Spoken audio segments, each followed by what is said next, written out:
Hello friends, Jayashree किचनमध्ये आपलं स्वागत आहे.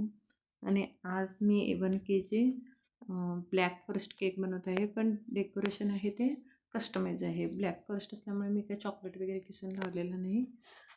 थोडा मेहंदी कलरवरती हा केक होता, त्याने फोटो सेंड केलेले. त्या पद्धतीने मी कलर क्रीममध्ये थोडा पिस्ता कलर, थोडा ब्लॅक कलर मिक्स केलेला आहे. थोडासा ग्रीनिश कलर मिक्स केलेला आहे. तीन कलर मिक्स केल्यानंतर हा कलर रेडी तयार झालेला आहे. कारण असा जसा कलर शॉपमध्ये मिळणार नाही. कस्टमाइज केक असले तर असं काहीतरी जुगाड करून कलर बनवावे लागतात.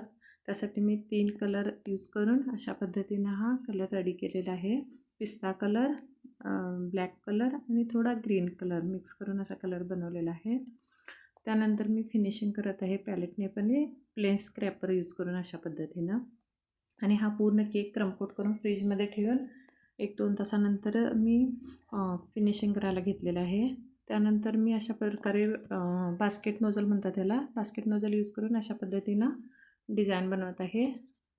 त्यानंतर मी अशा पद्धतीने केक डिझाईन नोझल बनवून अशा पद्धतीने मी बास्केट नोझलचा यूज करून बॉर्डर मारून घेतल्यानंतर व्हाईट क्रीम यूज करून थोडंसं डॉट कट केलेलं आहे मी पायपिंग बॅगला.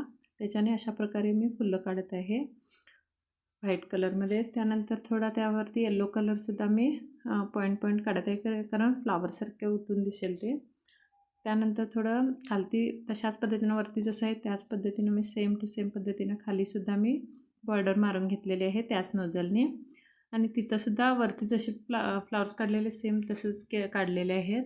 त्यानंतर अशा प्रकारे व्हाईट स्प्रिंकलर यूज केलेले आहेत मी वरती केकच्या वरच्या बाजूला किंवा आणि खालच्या बाजूला दोन्ही बाजून मी थोडे स्प्रिंकलर यूज केलेले आहेत, कारण त्यांच्या केकवरती तशा पद्धतीनंच होते डिझाईन. त्या पद्धतीनंच मी अशा पद्धतीनं आपला केक रेडी झालेला आहे. आवडला असेल तर लाईक, शेअर, सबस्क्राईब करा. धन्यवाद.